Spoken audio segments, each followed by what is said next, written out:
Chaos erupts in the Aurora Sea Tech lobby as CEO Julian lies unconscious on the floor. Amidst the terrified crowd, Maya, a black intern with her curly hair in a high bun, steps up. With just one hand, she lifts the massive biker and slams him down to save her boss. Little do they know, beneath the disguise of a poor intern despised by her family lies a stealth cybersecurity genius. Armed with $1 billion tech, she is ready to expose her fake, golden child sister and a rival's dark plot. Where are you listening to this thrilling story from? Comment below and don't forget to hit that subscribe button. Seattle mornings always taste like wet asphalt and stale coffee. The relentless Pacific Northwest drizzle acts as a grey filter over the city, blurring the sharp edges of the towering tech high-rises that dominate the skyline. The wind whipping off Elliott Bay is bitter, carrying the distinct metallic scent of a metropolis that is constantly building, constantly striving, and constantly demanding more. It is a city of innovation, but on mornings like this, beneath the suffocating canopy of rain clouds, it just feels cold.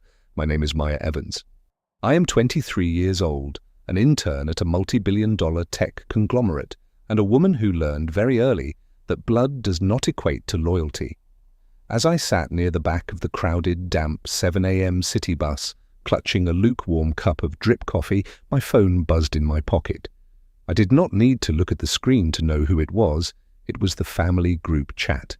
A digital arena designed for one specific purpose, the worship of my older sister Chloe. I pulled the device from the pocket of my cheap, water-resistant trench coat. The screen illuminated my face in the dim bus, highlighting the practical white button-down shirt I wore and the tight, severe high bun that held my thick, dark curls perfectly in place. I dressed for utility. I dressed to blend in. I dressed exactly how my family expected an underpaid, struggling intern to dress.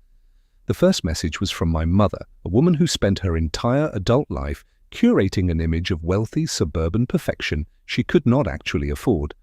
She was a tall, excessively groomed woman whose personality shifted entirely depending on the net worth of the person she was speaking to.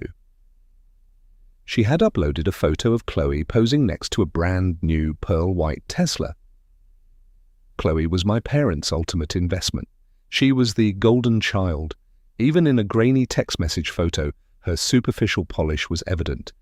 Chloe possessed the kind of manufactured beauty that required thousands of dollars in maintenance, flawless blowouts, designer bags, and a perfectly practiced smile that never quite reached her eyes. She lacked any real technical skill, but she knew how to play the corporate game. According to the family narrative, she was a high-level executive at Apex Dynamics, our rival company. The caption from my father followed immediately, so incredibly proud of our girl, a luxury car for a luxury career. Then came the inevitable pivot. The moment where they needed to elevate Chloe by standing on my neck. My mother sent a follow-up text, tagging my number. "Hope you packed an umbrella, Maya. I heard the bus stops are flooding today. Maybe if you stop playing around with that lowly internship, you could afford to drive to work like your sister." I stared at the glowing text. I did not type a response. I did not defend my choices, nor did I explain that my lowly internship was a carefully calculated cover. They looked at me and saw failure. They saw a quiet black girl who was barely scraping by, a disappointment who refused to chase the shallow prestige they worshipped. They had no idea who I really was. They had no idea what I was building in the dark. I locked my phone and stepped off the bus, letting the Seattle rain wash over me as I walked the final 2 blocks to the soaring glass and steel fortress of Aurora Sea Tech. The lobby of Aurora Sea Tech was a monument to modern corporate power. It spanned an entire city block, paved in immaculate white marble and lined with towering indoor bamboo gardens. The air inside was climate-controlled to a perfect 70 degrees, smelling faintly of expensive ozone and imported espresso. It was a space designed to make you feel small. At exactly 7:45 a.m., the morning rush was at its peak.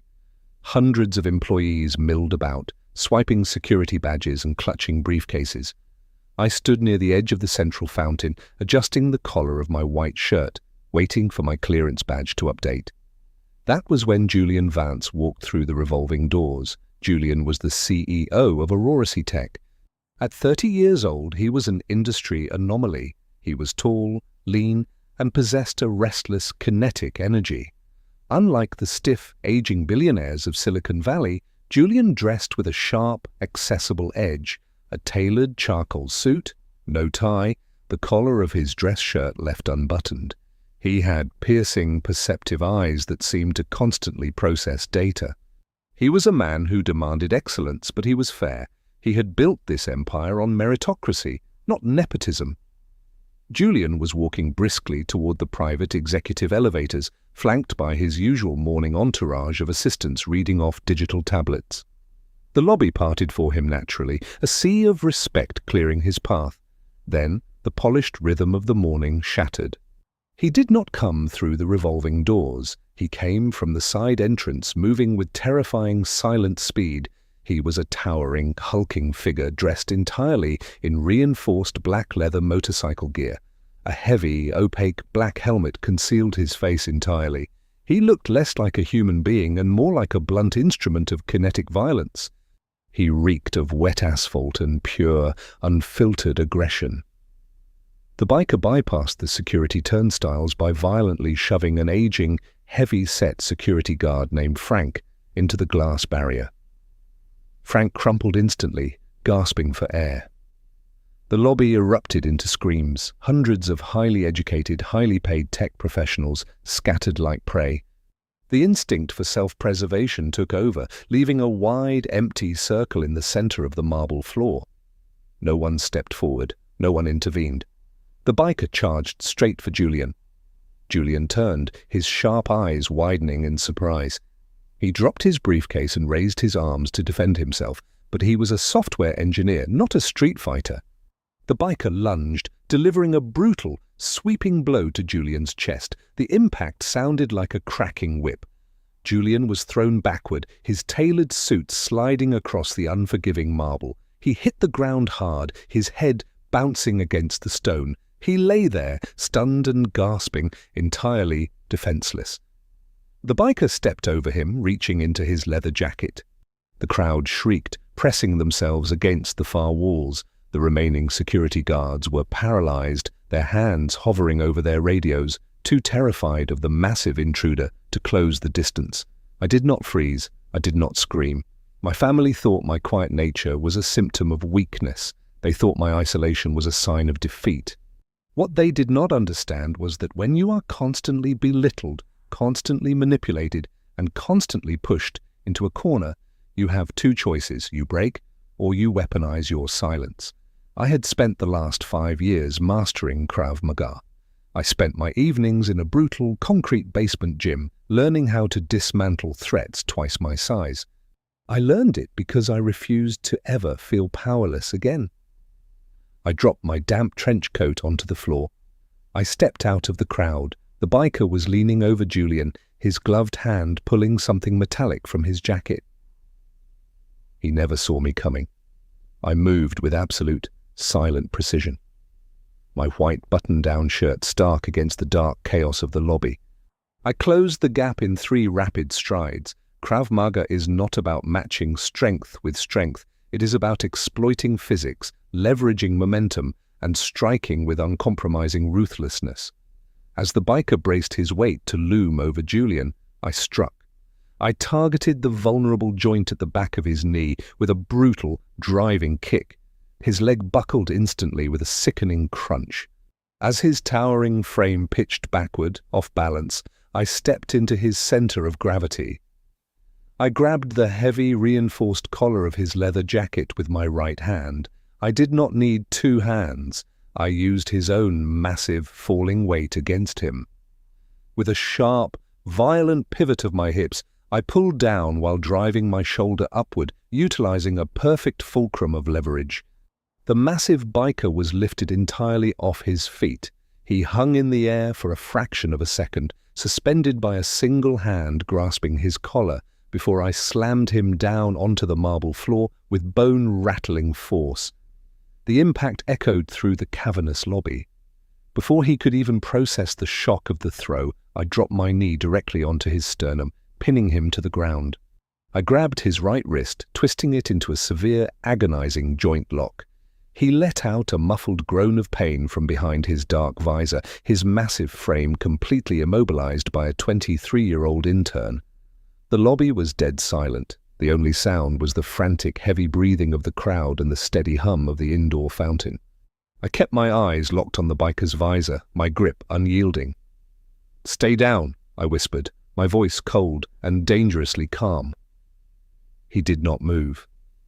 Julian Vance slowly pushed himself up from the floor. He wiped a streak of blood from the corner of his mouth, his chest heaving. He looked at the hulking attacker pinned to the floor, and then he looked up at me. His perceptive eyes scanned my practical white shirt, my severe bun, and the effortless professional way I was applying a military-grade joint lock. The confusion on his face slowly morphed into sharp, analytical realization.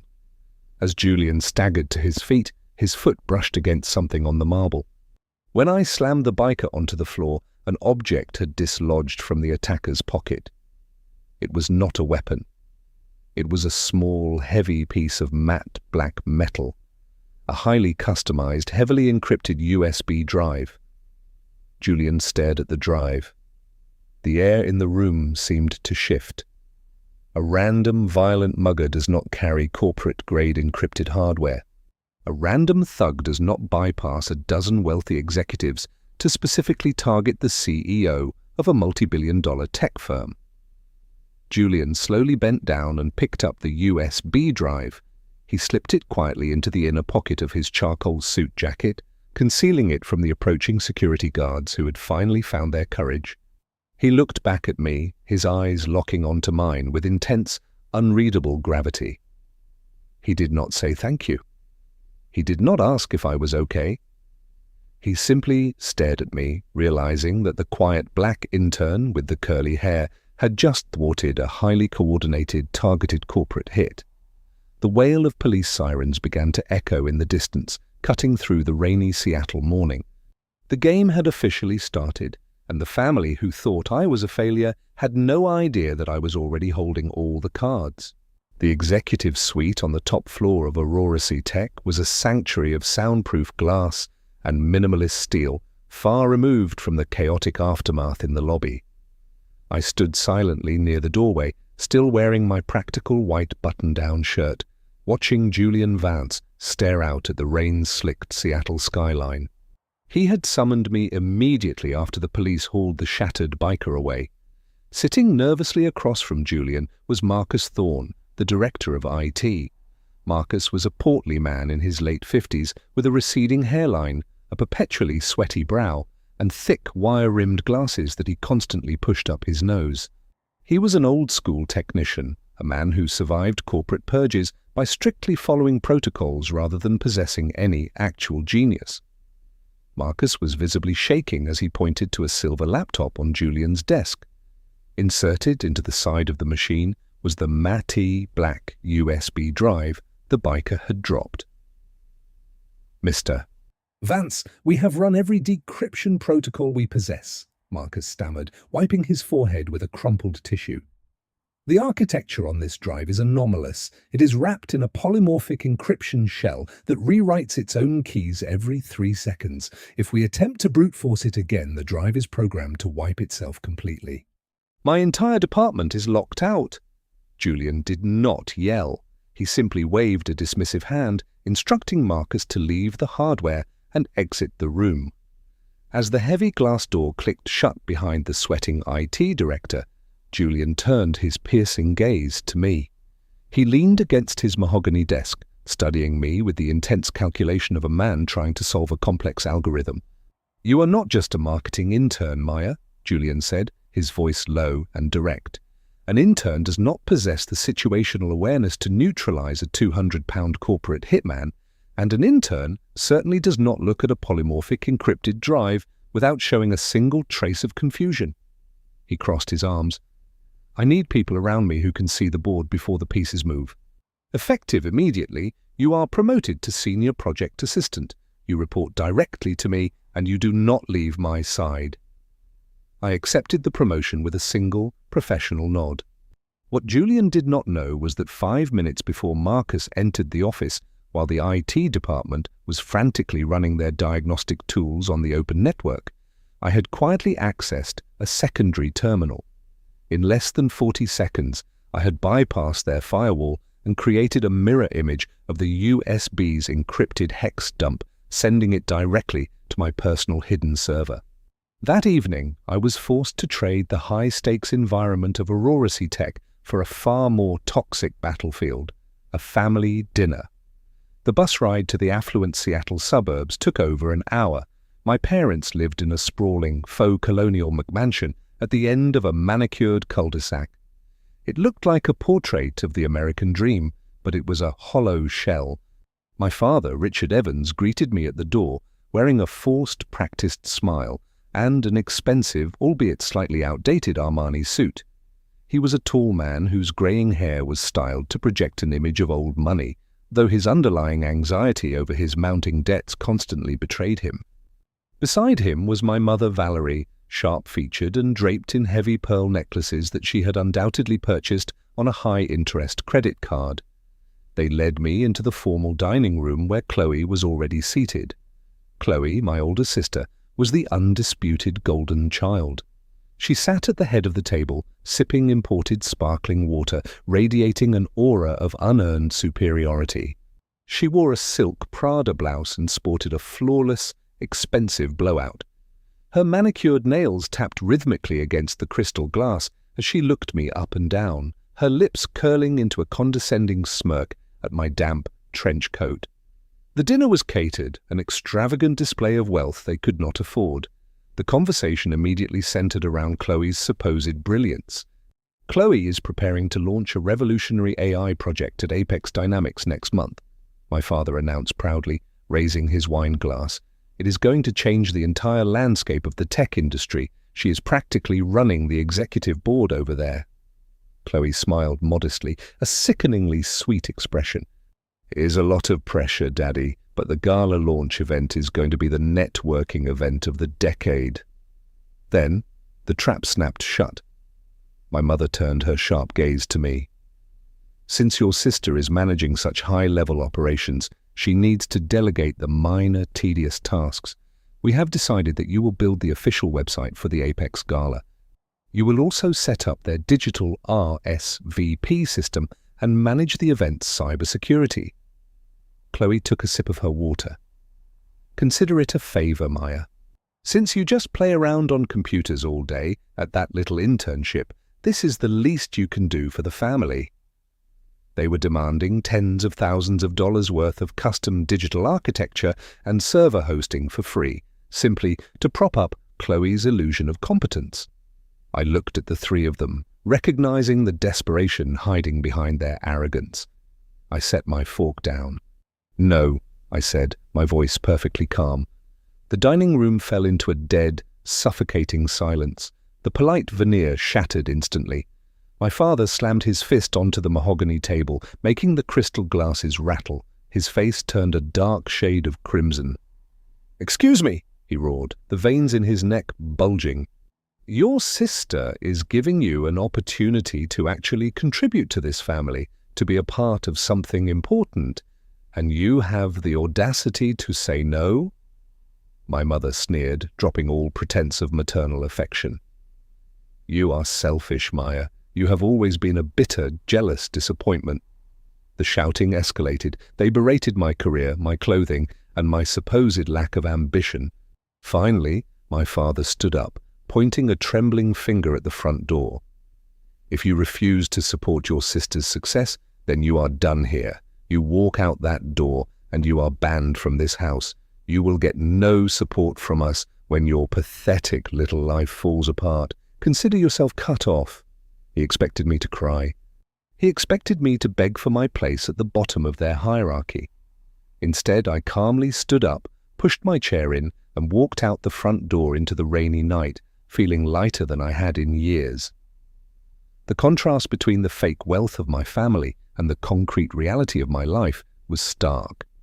I returned to my tiny, cramped apartment located in a gritty industrial district of Seattle. The ceiling had water stains, and the heating radiator clanked noisily. My parents mocked this apartment, assuming I was living in poverty while they took out a second mortgage on their suburban home just to buy Chloe's designer handbags. I locked my deadbolt and walked past the tiny kitchenette into my living room. The cramped space was not a slum, it was a high-tech command center. 6 customized 4K monitors dominated the back wall, hooked up to a server rack that hummed with immense processing power. The hardware in this tiny room was worth more than my parents' luxury cars combined. I sat down in my ergonomic chair and cracked my knuckles. I pulled up the encrypted hex dump I had stolen from Marcus's terminal. The IT department at Aurora Tech had failed because they used standard corporate decryption keys. I did not use standard tools. I wrote my own algorithms. My fingers flew across the mechanical keyboard, the rhythmic clacking filling the quiet room. I bypassed the polymorphic shell by predicting its rewriting sequence, injecting a localized mirrored code that tricked the drive into accepting its own encrypted loops. In less than 12 minutes, the military-grade encryption shattered. The raw data flooded my central monitor. I scrolled through the source code, my eyes scanning the architecture. It was not a random virus. It was a highly sophisticated, targeted Trojan designed specifically to infiltrate Aurora Tech's mainframe, steal proprietary algorithms, and erase its own tracks. But the developer had made one arrogant, fatal flaw. Hidden deep within the root directory of the malware, I found the digital signature of the creator. I zoomed in on the unencrypted text. The signature belonged to the cybersecurity division of Apex Dynamics. The rival company where my sister claimed to be a high-level executive had just orchestrated a physical and digital assassination attempt on my CEO. I leaned back in my chair, staring at the glowing screens in the dark room. The family that had just banished me was actively funding a fraud, and I was holding the exact piece of digital evidence that could burn Apex Dynamics to the ground. The glow of 6 high-definition monitors bathed my cramped apartment in a cold blue light. After discovering the Apex Dynamics digital signature embedded within the biker's malware, I realized my family was not just toxic. They were intricately tangled in a web of corporate espionage. I decided to pull the thread. If Apex Dynamics was arrogant enough to leave a digital footprint on a corporate hit, I wanted to see what else they were careless about. Bypassing the Apex Dynamics employee database took less than 20 minutes. I routed my connection through a series of offshore proxies, slipping past their outdated firewall like a ghost. I accessed the human resources and payroll servers, running a query for my sister's name. The file loaded instantly, and the sheer, breathtaking scale of my family's delusion materialized on the screen. Chloe was not a high-level executive. She was not preparing to launch a revolutionary AI project that would change the world. Her official title was Mid-Level Logistics Coordinator. Her salary was mediocre, barely enough to cover rent in downtown Seattle, let alone a pearl-white Tesla and designer Prada blouses. But the math did not add up. So I dug deeper, initiating an unauthorized background sweep of her financial records. The reality was pathetic. Chloe was drowning in an ocean of high-interest credit card debt. She had maxed out 6 different platinum cards to maintain the illusion of high society wealth, but it was the internal Apex accounting audits that revealed the darkest truth.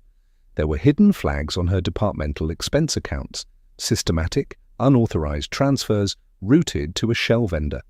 My golden child sister, the woman my parents worshipped, was quietly embezzling thousands of dollars in company funds just to buy luxury handbags and impress her country club friends.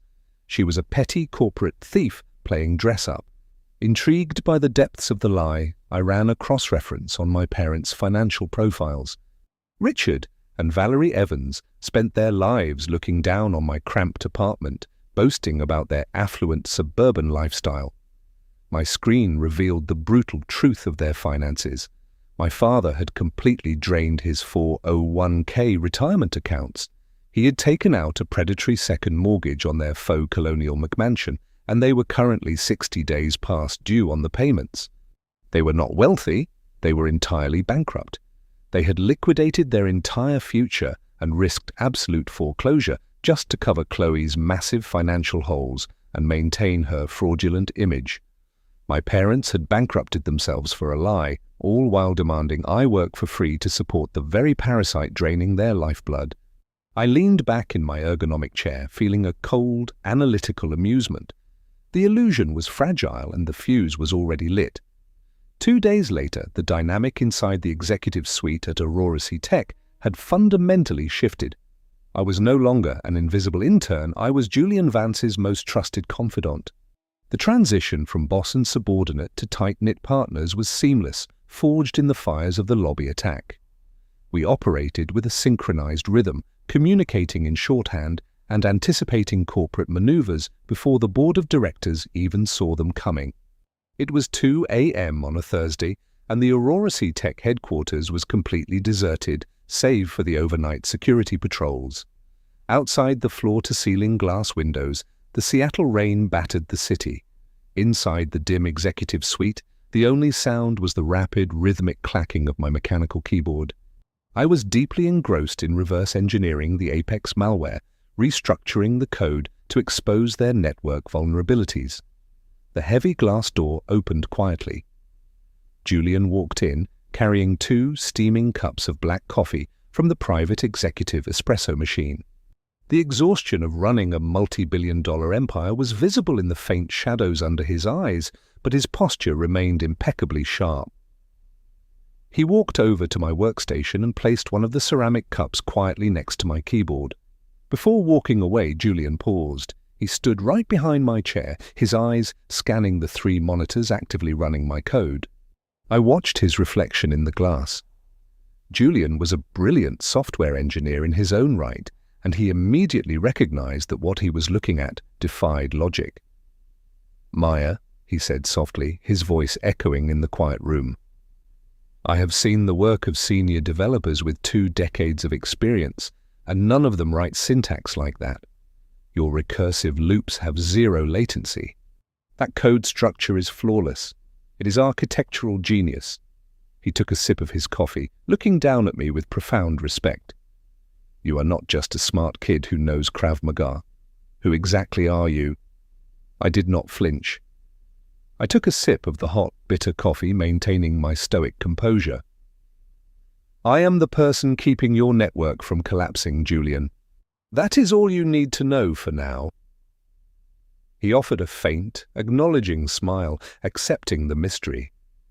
He walked around my desk and sat on the edge of the mahogany table, letting out a long, heavy sigh. The corporate armor he wore during the day fell away, revealing the immense pressure he was carrying. "There is a reason Apex Dynamics sent that biker after me," Julian confessed, staring out at the rain-lashed city. "It was not a random act of intimidation. Aurora C Tech is in the final stages of a massive, highly classified acquisition. We are buying an anonymous, decentralized cybersecurity algorithm known in the dark web as Project Aegis." I stopped typing. My fingers hovered silently over the keys, Julian continued, oblivious to the sudden spike in my heart rate.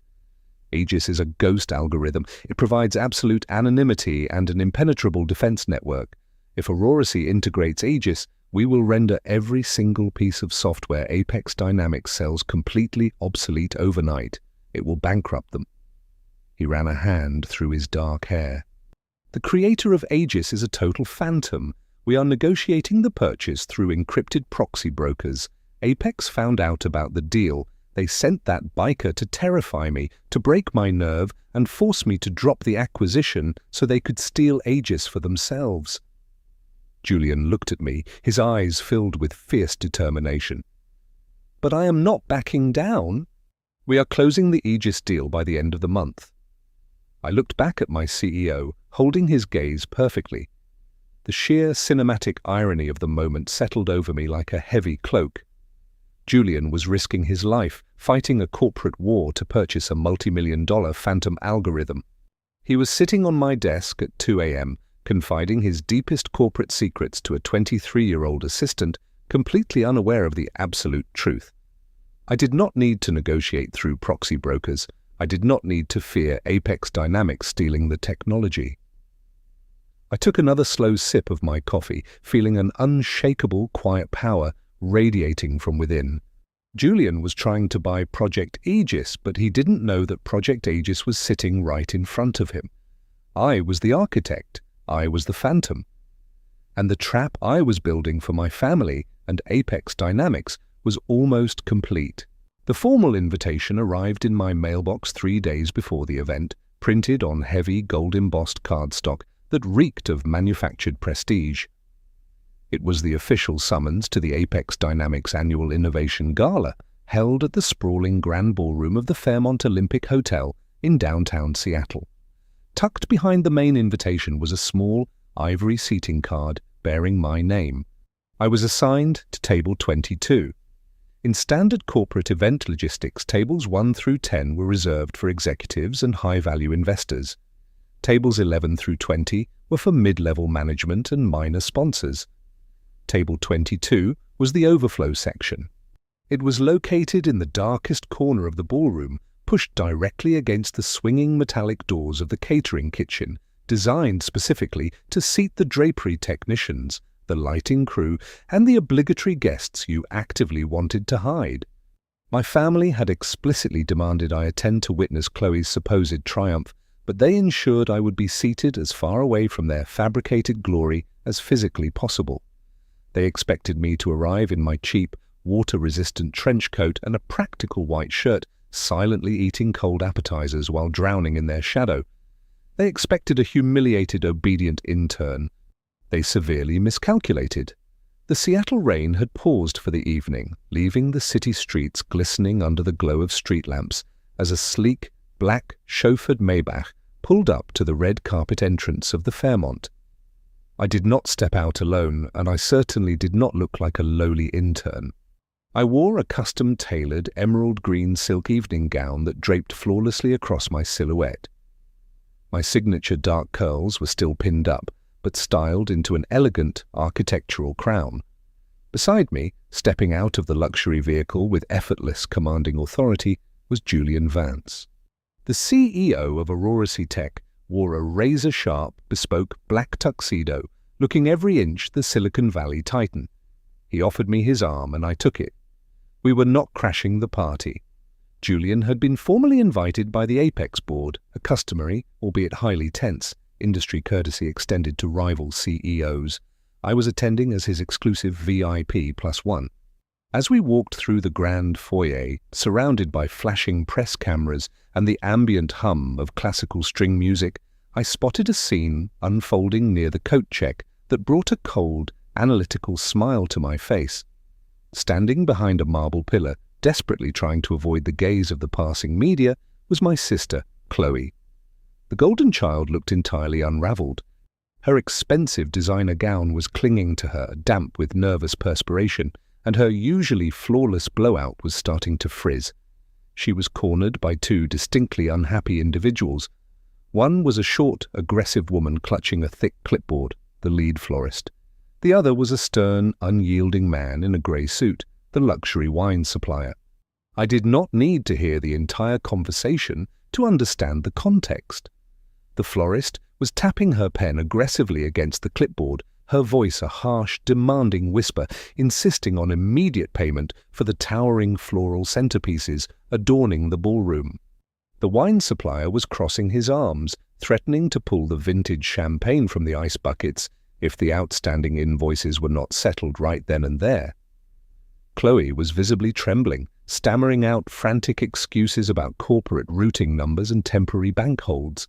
The absolute terror in her eyes was palpable. She was a woman standing on a collapsing house of cards, terrified that her fraudulent lifestyle was about to be exposed in front of Seattle's tech elite. I walked past the pillar, my emerald gown sweeping gracefully across the marble floor. I was the picture of absolute calm, an untouchable fortress of real power, gliding effortlessly past my sister's pathetic, frantic struggle to maintain her lies. Julian and I entered the grand ballroom. The space was opulent, dripping with crystal chandeliers and filled with hundreds of executives dressed in their finest attire. At the front of the room, standing near the main podium, was Victor Sterling, the CEO of Apex Dynamics. Sterling was a man in his mid-50s with slicked-back silver hair, a custom Italian suit, and a sharp, predatory smile. He was a notorious corporate scavenger, a man who built his empire not through innovation, but through ruthless litigation and intellectual property theft. He possessed the narcissistic arrogance of a man who believed he was the smartest person in any room. As Julian and I walked down the central aisle, Julian leaned his head down, his lips barely moving as he whispered into my ear. "Sterling is not hosting this gala just to celebrate his quarterly earnings, Maya. My internal intelligence confirmed it. Tonight is a trap." Julian's eyes locked onto Sterling across the room. "Sterling plans to hijack the media presence tonight. He is going to step up to that podium and announce that Apex Dynamics has successfully developed and patented the core algorithm of Project Aegis. He intends to publicly demonstrate the stolen code and simultaneously file a preemptive lawsuit, framing Aurora C Tech as the ones attempting to pirate their original technology." Julian's jaw tightened. He believed we were walking into a corporate slaughterhouse, completely unaware that the architect of Aegis was holding his arm. I simply offered Julian a reassuring, razor-thin smile. "Let him talk, Julian. Arrogance is always the loudest right before the fall." As we approached the front of the ballroom, bypassing the dozens of lower-tier tables, a sudden commotion erupted from Table 8. Seated near the center aisle, desperately trying to project an aura of high society, were my parents, Richard and Valerie. They had just spotted me. My mother's wine glass slipped from her hand, spilling expensive red wine across the white linen tablecloth. My father's jaw literally dropped, the color draining entirely from his face. They stared in absolute, unadulterated shock as their discarded failure of a daughter strolled past them in a breathtaking gown, confidently holding the arm of the most powerful tech billionaire in the city. Chloe, having briefly escaped her creditors, rushed up to their table just in time to witness my grand entrance. The sheer envy and confusion contorted her face into a grotesque mask. Driven by a desperate, parasitic instinct to attach themselves to power, my family abruptly stood up. They abandoned their table and rushed toward the VIP section, practically tripping over themselves. "Maya! Maya, sweetheart!" my mother called out, her voice dripping with a sickeningly fake sweetness. "Mr. Vance, Julian, we are Maya's family!" Richard puffed out his chest, stepping forward to intercept us, extending a hand to claim his connection to the Billionaire CEO. "We are the Evans family. We are so thrilled our daughter brought you—" He did not finish the sentence. Two massive, broad-shouldered private security contractors in black suits stepped seamlessly into their path, forming an impenetrable human wall. The guards did not speak. They simply raised their hands, physically blocking Richard, Valerie, and Chloe from taking another step toward the VIP enclosure.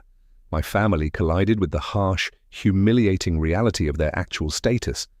I did not stop walking. I did not turn my head to acknowledge them. I simply held Julian's arm, stepping gracefully into the reserved, velvet-roped VIP section at the very front of the room, leaving my family stranded in the aisle, trapped behind the security detail, staring wide-eyed at a world they were permanently locked out of. The ambient hum of the grand ballroom was reaching a crescendo as Victor Sterling checked his diamond-encrusted Rolex, preparing to make his triumphant march to the main podium. He was moments away from executing his corporate coup, surrounded by flashing cameras and the elite of Seattle's tech scene. But before Sterling could take his first step toward the stage, Julian and I moved seamlessly through the crowd, intercepting him near the grand staircase. Julian's presence was a physical barricade, his commanding height and icy demeanor forcing the Apex CEO to halt. Beside Sterling stood my sister Chloe, her fake confidence hanging by a thread as she clutched a champagne flute with trembling hands.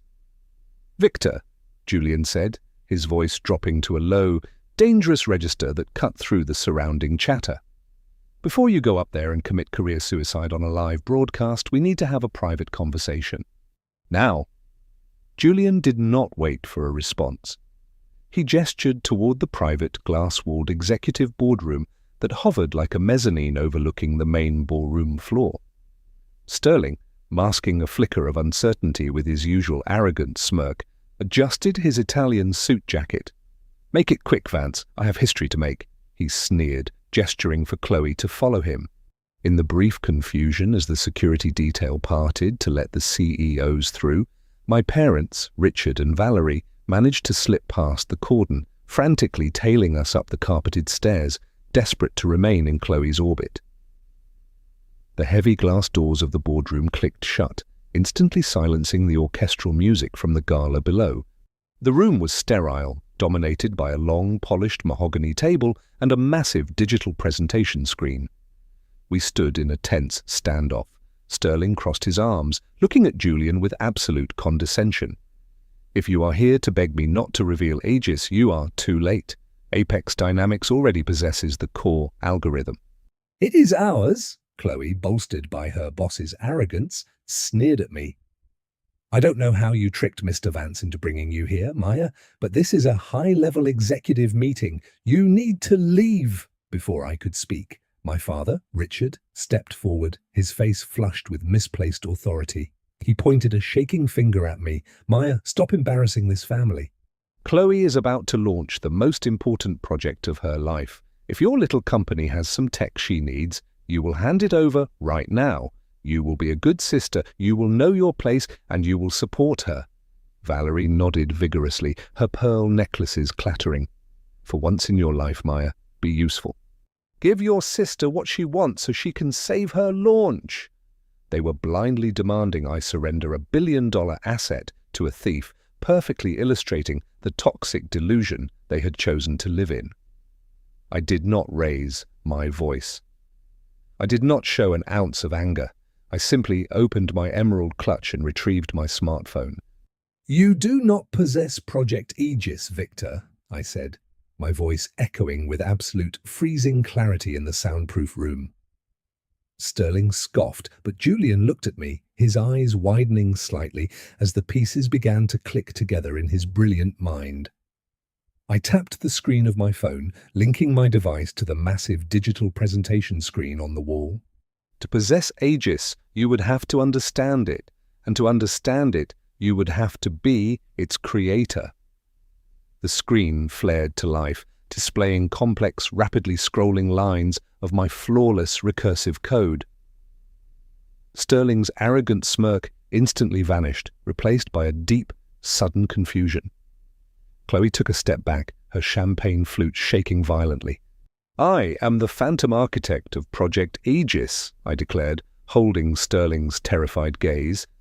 "And the algorithm your hackers stole from the proxy servers last week was not the core tech. It was a Trojan horse, a digital mousetrap." I pressed a single red icon on my screen. "I built a kill switch into that code, Victor. The moment you downloaded it onto the Apex mainframe, my software initiated a rootkit bypass." The presentation screen shifted from green code to a sprawling, undeniable dashboard of highly classified, incriminating data. "My algorithm did not just lock down your servers," I continued, my tone surgical and merciless. "It acted as a tracking beacon. It mapped every single illegal wire transfer you made to offshore accounts. It recorded the encrypted communications where you hired a mercenary biker to physically assault Julian, and it bypassed your internal accounting safeguards." I tapped the screen one final time. A new window expanded, displaying Chloe's face alongside her official Apex employment file and her hidden embezzlement ledgers. It also pulled the exact records of how your senior executive sister here has been siphoning thousands of dollars from the Apex logistics budget to pay her maxed-out credit cards. The color drained entirely from Chloe's face. She dropped her glass. It shattered against the hardwood floor, a sharp, violent sound that perfectly mirrored the destruction of her fake empire. Richard and Valerie stared at the screen, their mouths hanging open, their minds violently rejecting the undeniable proof of Chloe's crimes. Sterling lunged forward, his face pale with panic, desperately trying to yank the HDMI cable from the wall to stop the data from displaying, but it was a wireless projection. "You have no proof!" Sterling shouted, his voice cracking with desperation. "This is a fabrication. I will sue you into oblivion." "You won't have the time," I replied smoothly, checking my digital watch. "My kill switch executed an automated protocol exactly 5 minutes ago. It packaged every single byte of this financial and criminal evidence and sent it directly to the cybercrime division of the FBI." As if on cue, the heavy glass doors of the boardroom swung open with terrifying force. Standing in the threshold was Special Agent Miller, a broad-shouldered, no-nonsense veteran of the Bureau with silver hair and a sharp, unyielding jawline. Behind him, a dozen armed federal agents flooded the room and the mezzanine, their tactical gear a stark contrast to the surrounding tuxedos. The music in the ballroom below abruptly cut off, replaced by the panicked screams of the elite guests as more police officers swarmed the gala floor. Agent Miller did not hesitate. He pointed a heavy finger at the Apex CEO. "Victor Sterling, you are under arrest for corporate espionage, wire fraud, and conspiracy." 2 agents grabbed Sterling, slamming his hands behind his back and snapping cold steel handcuffs around his wrists. Another agent stepped toward Chloe. The golden child shrieked, tears ruining her expensive makeup as she frantically reached out for my parents. "Mom! Dad! Do something!" "Tell them I didn't do it!" But the agent ruthlessly pulled her arms behind her back, locking her in handcuffs. Her fake crown, built on stolen money and parental delusion, completely crumbled. She was being hauled out of a high society gala like a common criminal. As Chloe was dragged away sobbing, the brutal, unvarnished reality finally crashed down upon Richard and Valerie. They stood frozen, staring at the empty space where their perfect daughter had just been. The realization hit them like a physical blow. They had drained their 401k. They had taken out a second mortgage. They were about to lose their home, their country club membership, and their entire future, all to protect a pathetic, embezzling fraud. And standing right in front of them, draped in emerald silk and holding the arm of a tech titan, was the daughter they had discarded, the true genius, the hidden billionaire. The weight of their catastrophic failure severed their remaining strength. My father's knees buckled. He collapsed onto the floor, gasping for air, clutching his chest in despair. My mother fell beside him, burying her face in her hands, weeping with loud, ugly sobs of absolute ruin. Julian stood beside me, his posture straight, his eyes filled with profound awe and respect. I looked down at my weeping parents, feeling no pity, no guilt, and no urge to save them. The board had been reset, the game was over, and I was the only one left standing. 3 weeks had passed since the glass doors of the Fairmont Olympic boardroom shattered the illusion of my family's fabricated existence. The fallout in the Seattle tech sector was seismic and absolute. I was sitting on the plush, velvet sofa of my newly leased downtown penthouse, the morning light filtering through the floor-to-ceiling windows, watching the silent notifications illuminate my smartphone screen. The digital assault was relentless. My parents, Richard and Valerie, had been bombarding my personal number for days. The texts were a pathetic, chaotic spiral of bargaining, denial, and outright begging. The bank had officially foreclosed on their faux colonial McMansion, terminating their 30-year residency in that manicured, affluent neighborhood. Apex dynamics completely gutted by the FBI investigation and the exposure of Victor Sterling's massive corporate fraud had filed for bankruptcy within 48 hours of the gala. Chloe, stripped of her fake executive title and her stolen funds, was currently sitting in a federal holding facility awaiting trial for grand larceny and wire fraud, her bail set at a number my parents could not even comprehend, let alone pay. My phone vibrated again. The screen displayed a long, frantic message from my mother. "Maya, please, you have to answer. The bank is locking the front doors tomorrow morning. The moving company requires cash up front. We have nowhere to go. We are your family, Maya. We made a mistake, but we share the same blood. You have millions now, you can save the house. Please, sweetheart, just pick up the phone." I stared at the glowing text. A year ago, a message like that would have triggered a deep, anxious guilt within me. I would have contorted myself to fix their problems, desperate for a microscopic drop of their approval. But as I sat in my quiet, sunlit penthouse, I searched my conscience for a lingering trace of sorrow or obligation, and I found absolutely nothing. I did not feel the urge to seek revenge. I did not want to call them back to gloat, to humiliate them further, or to force them to apologize for treating me like a disposable peasant for 23 years. True power is not about forcing the destruction of those who wronged you. It is having the ability to save them and simply choosing to walk away.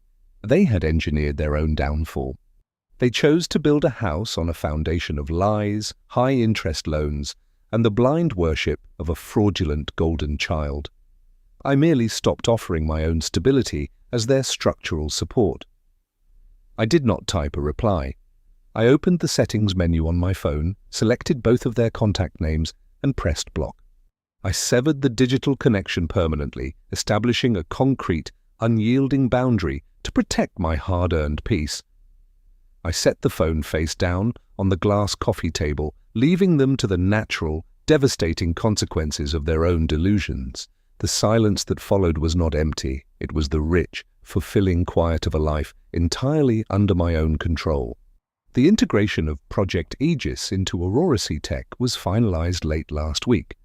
The board of directors had unanimously approved the multi-million-dollar acquisition. I did not just sell the algorithm, I leveraged its absolute necessity to rewrite the corporate hierarchy. I was no longer an intern, nor was I simply an assistant. I was officially named a co-founder and a major shareholder, taking a seat on the executive board of Aurora Tech. The transition fundamentally altered my dynamic with Julian Vance.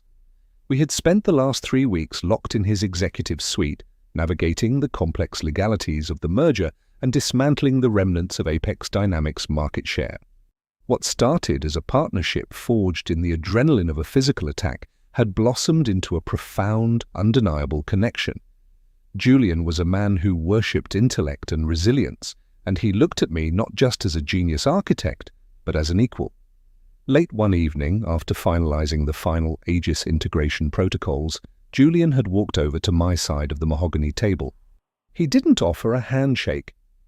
He gently placed his hand over mine, his thumb softly tracing the knuckles that had once taken down a 200-pound corporate hitman. His piercing eyes softened, stripping away the ruthless CEO persona to reveal the genuine, fiercely loyal man underneath. We stood in the quiet, dimly lit office, the unspoken tension between us finally settling into a deep, comforting certainty. It was a romance built on absolute mutual respect, a shared understanding of what it took to survive in a cutthroat world, and a silent vow to protect each other's empires. He trusted me with his life in the lobby, and I trusted him with my phantom identity. We were an impenetrable front. That brings me to this morning. Seattle, a city notorious for its endless grey drizzle, was experiencing a rare, breathtakingly sunny morning. The sky was a brilliant, cloudless blue, and the morning light washed the towering glass high-rises in a warm, golden glow. I stepped out of my chauffeured car and walked toward the soaring glass entrance of Aurora Tech. The lobby was bustling with the usual morning rush of brilliant software engineers and data analysts. I walked through the revolving doors and immediately noticed the new head of lobby security. His name was Elias. Elias was a towering man in his mid-40s, an ex-Marine with broad, imposing shoulders, a meticulously trimmed dark beard, and faded scars across his knuckles that spoke of a past he had left behind for corporate security. Unlike the previous guards who had frozen in terror during the bikers' attack, Elias possessed a calm, hyper-observant demeanor that commanded instant respect. He was polite but deadly, exactly the kind of man you wanted watching your front door. As I walked past the security desk, Elias caught my eye, stood up slightly straighter, and offered a firm, respectful nod. I nodded back. I continued across the immaculate white marble floor, walking directly over the exact spot where I had pinned the biker to the ground just a few weeks prior. The contrast between who I was then and who I was now was absolute. I was no longer wearing the practical, cheap white button-down shirt and the water-resistant trench coat of a struggling intern. I was wearing a breathtaking, custom-tailored navy blue executive suit that hugged my frame with razor-sharp precision. I had taken down the severe, tight bun I used to hide behind. My thick, dark curls cascaded freely over my shoulders, wild, unapologetic, and profoundly proud. I was not hiding anymore. I commanded the space, and as I walked, the sea of employees naturally parted, offering me the same quiet reverence they gave to the CEO. I approached the private, glass-enclosed VIP elevator bank at the back of the lobby. Standing there, bathed in the morning sunlight streaming through the atrium windows, was Julian. He was wearing a sharp grey suit, his hands casually resting in his pockets. As he saw me approach, a genuine, breathtaking smile broke across his face, lighting up his perceptive eyes. He stepped forward, pulling his hand from his pocket to offer me a steaming cup of artisan drip coffee, exactly how I liked it. Our fingers brushed as I took the cup, a quiet, electric spark passing between us that needed no words. I stepped into the VIP elevator, and Julian stepped in right beside me, our shoulders naturally aligning. I looked out through the glass doors at the bustling, sunlit lobby, feeling a profound, unshakable warmth radiating from within. The toxic noise of my past was permanently silenced. I had built my own table, secured my own capital, and found a partner who matched my ambition, stride for stride. The heavy steel and glass doors of the elevator glided shut, sealing us together and carrying me upward into a limitless, brilliantly free future. The message of this story reflects a gentle truth we often encounter in our daily lives. Sometimes the people closest to us are unable to see our true value, and they might take our quiet strength for granted. You might feel like you are working hard in the shadows while others demand your time and energy to support their own illusions.